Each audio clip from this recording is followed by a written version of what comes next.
I paraqitet seancën plenare dhe pastaj seanca me votim voton për ose kundër asaj kërkese. Me këtë ne sot po themi se është bërë një veprim herën e kaluar dhe kjo po kthehet në praktikë në shkeljen dhe shtyrjen e seancave në mënyrë të palishme.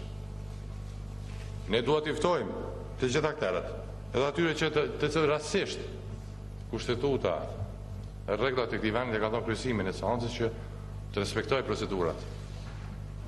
Dhe mos predikoj rezultate, mos predikoj objektiva, sepse ata kanë vetëm një detyrë, të orientojnë, drejtojnë seancën derisa vendi parlamentit ketë institucionet e veta. Jam i bindur që sot shumë kush ka pritur dhe pret që ne këtu do të bëjmë të tip revolucionit. Dhe ata që se do të mirë në demokracisë dhe vendit tonë, Kosovës kanë pritur sigurisht që sot këtu do të bëhet diçka që do të kishte pasoja. Në synimi për të bërë mirë do të rëndërim diçka që kemi ndërtuar me mund. Jo, ne nuk mund të bëjmë ato veprime. Ne jemi këtu sot si shumicë 63 deputet parlamentit Kosovës.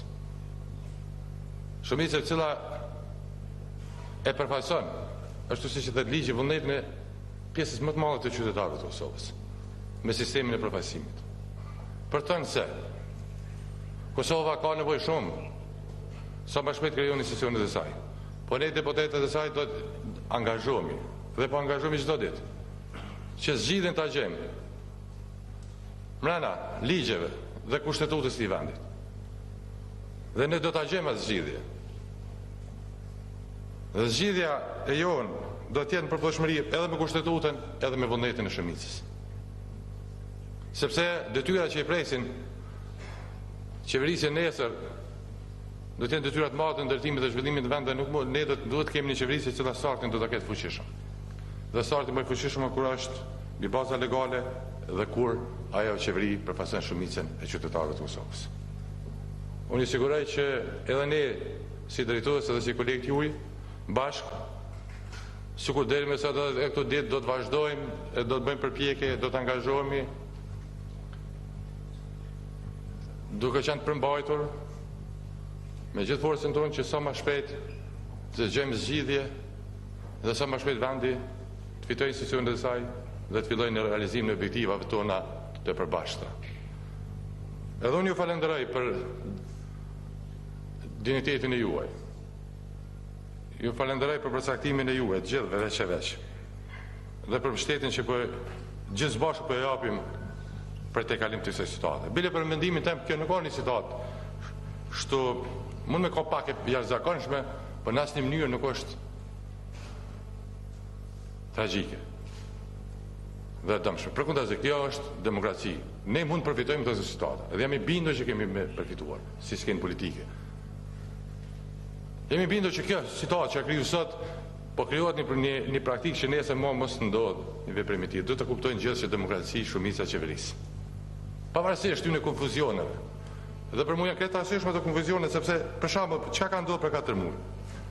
Ma shumë si zërë me parë, këtu 4 muaj të fundit ka shumë politikanë që kanë lexuar kushtetutën e para 4 muajve se kanë ditur. Për këto 4 muaj të fundit ka shumë analistë politikanë që e kanë lexuar rregullën e vendit e para 4 muajve se kanë njohur mirë. Dhe kjo është një përparim. Interpretimi i kushtetutës, tash kanë dalë interpretues të ligjeve që Kosova mas shumë t'i ka nevojë për interpretues të ligjeve, të normave, dhe sot jam i bindur që ka më shumë interpretues të ligjeve dhe normave sa që kemi pasur para 4 muaj. Kosova këto 4 muaj ka përfituar dhe një debat për brendshëm politik të forcave politike të cilat parreshtur për 4 muaj kanë diskutuar, debatuar njëra me tjetrën pa i shtyrë askush nga jashtë. Kanë gjetur rrugët e bashkëpunimit. Kanë gjetur interesat nacionale duke tejkaluar divergjencat e tyre sepse ne natyrisht kemi dallime politike. Natyrisht kemi dallime programore. Natyrisht vim nga rrugë të ndryshme. Po na ka bashkuar diçka që i kemi besuar dhe besojmë fort interesi nacional për të tejkaluar këto vështirësime që do po përfaqësohen. Prandaj edhe ky aktivitet, ky angazhim i ynë për bashkët politik, unë besoj që përfitim edhe për klasën politike, edhe për shoqërinë kosovare, dhe jam i bindur që do të shërbejë të ardhmen edhe për gjeneratat e reja politike. Prandaj ajo që unë sot po apeloj është të reflektojnë të gjithë bashkësit e institucioneve, gjithë ata që kanë përgjegjësi, gjithë ata që kanë kompetenca, gjithë ata që do duaj të jenë përgjegjeshëm para shtetit, që të bashkohen dhe të pranojnë zgjidhjet dhe realitetet e reja të pas zgjedhjeve në Kosovë, dhe kështu të fillon një fazë e re, po them më mirë fazë e re, sepse nuk ka një ndryshim rrethor, por një fazë e re të zhvillimit të mëdhëtitshëm të vendit tonë në të gjitha aspektet dhe drejtimet.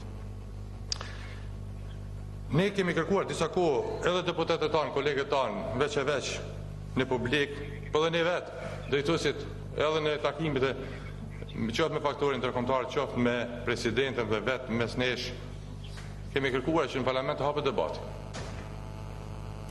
Çka kemi kërkuar, që peshojmë sot, të hapet debati dhe njerëzit të diskutojnë. Në qoftë se themi që vendi janë një situatë jo shumë të zakonshme, në mungesë të krijimit të institucioneve, atëherë ku është vendi ku duhet debatohet për këtë situatë? Nuk ka vend tjetër përpos parlamentit më të rëndësishëm. Prandaj askush nuk duhet të i përgohet debatit dhe komunikimit dhe të i mundësohet deputetët e Parlamentit të Kosovës të shfaqin mendimet e tyre. Ne ftojmë që njerëzit do të reflektojnë, ftojmë edhe institucione të tjera të pavarura të ndihmojnë në këtë proces që të hapet debat dhe deputetët të shprehojnë mendimet e tyre dhe qëndrimet e tyre të tjera, dhe pastaj natyrisht gjithmonë duke respektuar ligjet dhe kushtetutin e këtij vendit, të vëmë të zgjidhje dhe vendit tonë të japim institucione demokratike, kushtetuese, të cilat e përfaqësojnë vullnetin e qytetarëve të Kosovës. Ju falenderoj.